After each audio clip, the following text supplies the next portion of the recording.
jackpot. Tingnan natin.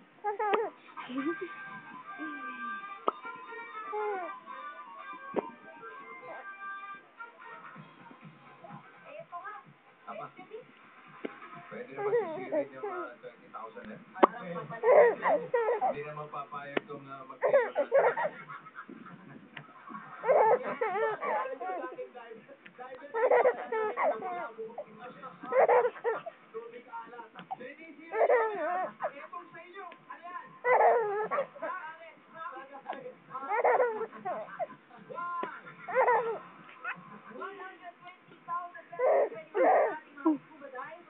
At pag hindi na-isip ng maganda itong jackpot natin, aba, kayo, panalo na ito.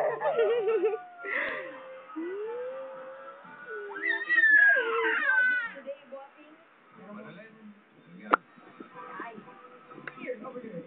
Ikaw ang magbabasa ng tanong, okay? You have 15 seconds to read the question. At pag alam mo na, pasa mo na yung sagot hanggang makarating kay Louie.